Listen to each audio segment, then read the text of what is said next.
तो लीजिए मेरे खस्तेदार साखे बनकर तैयार हो गए हैं। कम से कम सामान में बहुत ही टेस्टी नाश्ता बनकर तैयार है। और आपको मैं दिखाती हूँ उसमें जाली कितनी अच्छी पड़ी है। मैंने कोई लेयर्स नहीं डाली है, सिंपल सा मैदे का डो लगाया है और ये शाखे बना दिए हैं। आप जाली अंदर से भी देख सकती हैं, बहुत ही अच्छी है। तो अगर आप मेरे कुछ ट्रिक्स फॉलो करेंगे तो आपके भी शाखे सेम मेरे जैसे बनेंगे। तो चलिए देखते हैं शाखे। तो इसको बनाने के लिए मैंने लिया है 1 किलो मैदा, और 1 किलो मैदे में आप देख रहे हैं मेरे पास 1 कप बेसन है। बेसन डालना बहुत ज़रूरी है, बेसन से नाश्ता हमारा बहुत क्रिस्पी बन जाता है, बहुत खस्तेदार बनता है। अब हम इसमें डालेंगे अजवाइन, और अजवाइन को जब डालिए तो हाथ से रगड़ के डालिए, तो इसका टेस्ट और भी बढ़िया आता है। अब स्वाद के अनुसार इसमें हम डालेंगे नमक। अब मैं इसमें डालूंगी 2 चुटकी बेकिंग पाउडर। बेकिंग सोडा नहीं डालना, हमें बेकिंग पाउडर डालना है। अब हम सारे ड्राई चीज़ों को पहले मिला लेंगे, नमक अजवाइन, ताकि बहुत अच्छे से इसमें सब एक साथ मिल जाए। बेसन भी है, घी, आप रिफाइंड भी डाल सकती हैं, पर मैं इसको घी से ही बनाती हूँ। तो वजन में ये 200 ग्राम है, और इसको भी हम अच्छे से मिलाएंगे। इसको अच्छे से मल के मिलाएंगे ताकि बहुत बढ़िया मिल जाए। और इसको हम पिघलाते भी नहीं है, जरूरत नहीं, क्योंकि हाथ से जब मिलाते हैं तो बहुत अच्छे से ये मिल जाता है। तो आप जब मोयन लगाइए, और ज़्यादा है हमारे पास सामान, तो हम दोनों हाथ लगा के इसको अच्छे से मिलाएंगे। तो आप देख सकती बहुत अच्छे से हमारे मैदे में अजवाइन, नमक, बेसन और जो मोयन के लिए हमने घी डाला, सब बहुत अच्छे से मिल गया। अजवाइन इसमें इसलिए थोड़ा ज़्यादा ही डाले होते हैं हम, क्योंकि ये डाइजेशन के लिए बहुत अच्छा होता है। तो मैदे का नाश्ता है, आपको नुकसान न करे, तो इसलिए थोड़ा सा अजवाइन आप ज़्यादा डाल दीजिएगा। और बेसन है, बेसन हमारे नाश्ते को बहुत खस्तेदार बनाता है। और आप सोच रही होंगी कि मैंने बेकिंग पाउडर क्यों डाला है बेकिंग सोडा की जगह। बेकिंग पाउडर मैं इसलिए डालती हूँ क्योंकि बेकिंग पाउडर में जब खाते हैं तो वो सोडे में एक टेस्ट आ जाता है ना, कभी कभी वो टेस्ट नहीं आएगा, वो बहुत अजीब सा लगता है खाने में। और बेकिंग पाउडर डाल के आप बनाइए नाश्ता, बहुत ही बढ़िया बनेगा, और तेल भी नहीं ज़्यादा सोखेगा जब आप इसको फ्राई करेंगी। तो ये हमारा मैदा बहुत अच्छे से मिक्स हो गया है। अब इसका देखिए डो बना रहे हैं। अब आप देखिए कितने अच्छे से ये बंध गया। इसकी पहचान यही है, रेशियो 1 किलो मैदे के लिए 200 ग्राम से 250 ग्राम तक हमें मोयन डालना होता है। तो मैंने इसमें 200 ग्राम डाला है, बहुत परफेक्ट है। अगर आपको लगता है कि कम है तो आप थोड़ा बढ़ा सकती हैं, पर मेरे हिसाब से ये बिल्कुल परफेक्ट है। अब मैं इसका डो लगाऊंगी, तो मैंने 1 कप इसमें पानी पूरा डाल दिया है, क्योंकि अब 1 किलो मैदा है तो पानी ज़्यादा ही लगेगा। और इसका एक हार्ड डो बनाना है, मतलब हमें आटा जो मारना है इसका बहुत ही कड़ा आटा मारना है। जितना अच्छा कड़ा आटा आप मारेंगी, हमारा नाश्ता उतना ही बढ़िया बनेगा, उतना ही खस्तेदार बनेगा। अब देखिए मैंने 1 कप डाल दिया है, अब मैं पानी थोड़ा थोड़ा ही डालूंगी। तो अब आप देख सकती हैं हमारा आटा बहुत अच्छे से मैदा मैंने लगा लिया है। और ये मैदा देख सकती हैं बहुत हार्ड है, बहुत टाइट डो है इसका।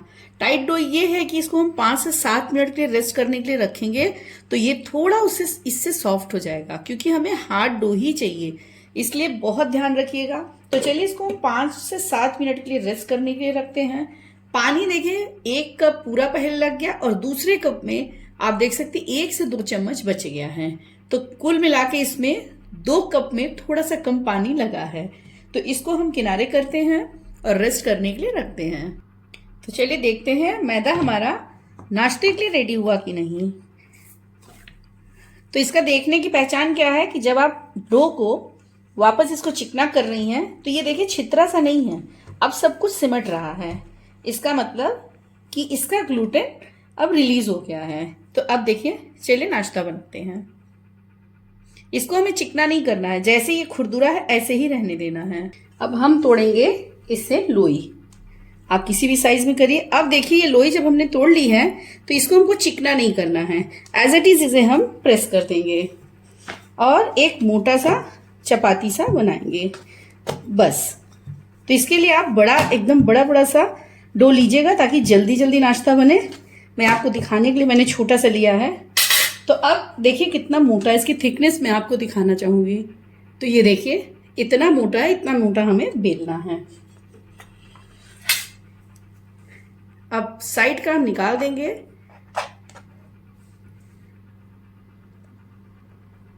और इस तरह इसको कट करेंगे। जैसे नमक पारे हम कट करते हैं उसी शेप में कट करना है, लेकिन ये है कि ये मोटा सा बेलना है।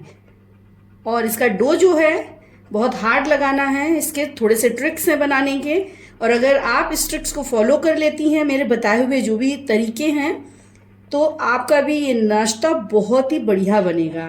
तो इस तरह मैंने कट कर लिया। साइड से भी जो एक्स्ट्रा है उसको हम निकाल देंगे। अब यहाँ भी हम नमक पारे के जैसा ही कट करेंगे। जो साइड का छोटे छोटे निकल रहे हैं उसको हम निकाल देंगे। ये है हमारा नाश्ता कट गया। तो चलिए इसको हम एक बर्तन में निकाल देते हैं। या तो आप एक एक करके देखें, आप उठा सकती हैं, और मेरा जो सरल तरीका है, सीधे कोई ऐसे पलटा लीजिए और जल्दी से नाश्ते को शिफ्ट कर दीजिए दूसरे बर्तन में। तो चलिए इस तरह हम अपने नाश्ते को बनाते हैं। न इसको चिकना करना है, न मल मल के इसको सानना है, कुछ नहीं करना। बस एक सिंपल सा डो लगाते हैं वैसा डो लगा दीजिए। अब देखिए, तो जैसे हमने पहली बार कट किया है वैसे ही कट करेंगे। मैं इसको एक बार आपको दिखा देती हूँ कि कट करने के बाद भी इसकी थिकनेस कितनी है। देखिए, इसकी थिकनेस इतनी ही रहेगी। तो देखिए, इस बार हमारा डो बड़ा हमने लिया था, लोई हमारी बड़ी थी, तो हमारा नाश्ता ज्यादा बना है। तो इस तरह करके आप इसको भी एक बर्तन में निकाल लीजिए। और चलिए हम इसको फ्राई करके दिखाते हैं। तो मैंने गैस पे कढ़ाई पहले से चढ़ा दी थी जब हम बेलना शुरू किए थे। गर्म हो गया है। अब हम इसमें नाश्ता डालेंगे। घी हमारा हल्का सा गर्म होना चाहिए, बहुत ज्यादा नहीं गर्म होना चाहिए, नहीं तो ये नाश्ता बढ़िया क्रिस्पी नहीं बनेगा।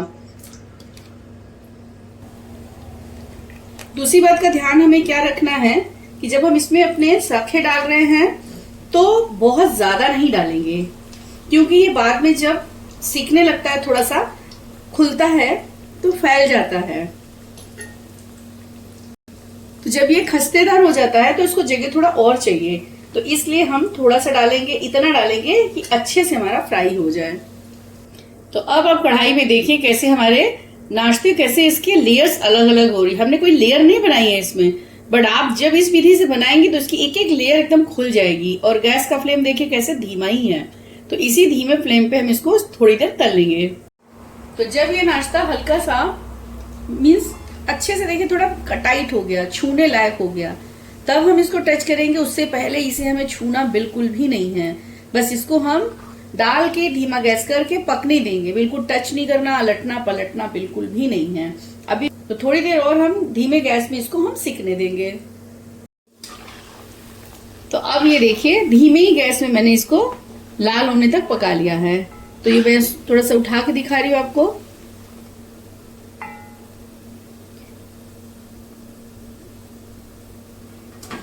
ये देखिए, इसमें देख सकती है कि कितना अच्छा इसमें जाली आया है। लेयर्स इसमें बहुत ज्यादा है। मैंने कोई लेयर इनमें बनाई नहीं है, बट आप मोटा जब बेलते हैं और इसको जो डो जब लगाते हैं, हार्ड लगाते हैं और धीमे गैस में तलते हैं, ये तीन चीज का ध्यान रखना है। आपके भी नमक पारे, और इसको हम साखे कहते हैं, बहुत ही बढ़िया बनेगा। अब इसको हम एक बर्तन में निकाल लेंगे, क्योंकि जब तक ये गर्म रहता है तब तक अंदर से पकता रहता है। तो इसको इस स्टेज में हम किसी बर्तन में निकाल लेंगे।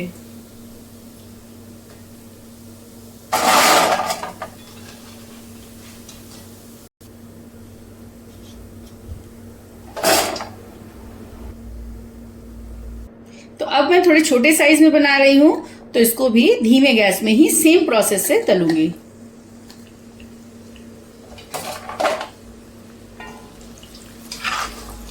तो अब हमारा आप देख सकती हैं घी थोड़ा ज्यादा गर्म हो गया है, तो हम गैस बंद कर देंगे ताकि घी थोड़ा सा ठंडा पड़ जाए। हम गैस ऑन करके धीमा ही रखेंगे, बिल्कुल सिम पे ही इसको तलने देंगे।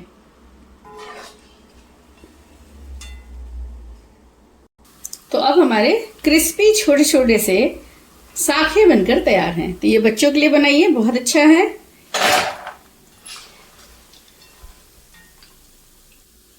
बस थोड़े से ट्रिक्स के साथ इसको बनाएंगी, बहुत ही लाजवाब, बहुत ही टेस्टी बनेगा। और जो खाएगा वो आपसे पूछेगा कि आपने बनाया कैसे, क्यों अक्सर करके आपने ये मार्केट से ही लेके खाया होगा। तो इसलिए लोग अगर आपको देखेंगे बनाते हुए तो जरूर पूछेंगे कि आपने ये कैसे बनाया। तो ये हमारे नमक पारे बनकर तैयार हो गए। तो आप देखिए कितना क्रिस्पी है, कितनी जालियां इसमें पड़ी हुई हैं। तो इस विधि से नमक पारे आप जरूर बनाइए। और मेरा वीडियो आपको अच्छा लगे तो like and subscribe and share my video.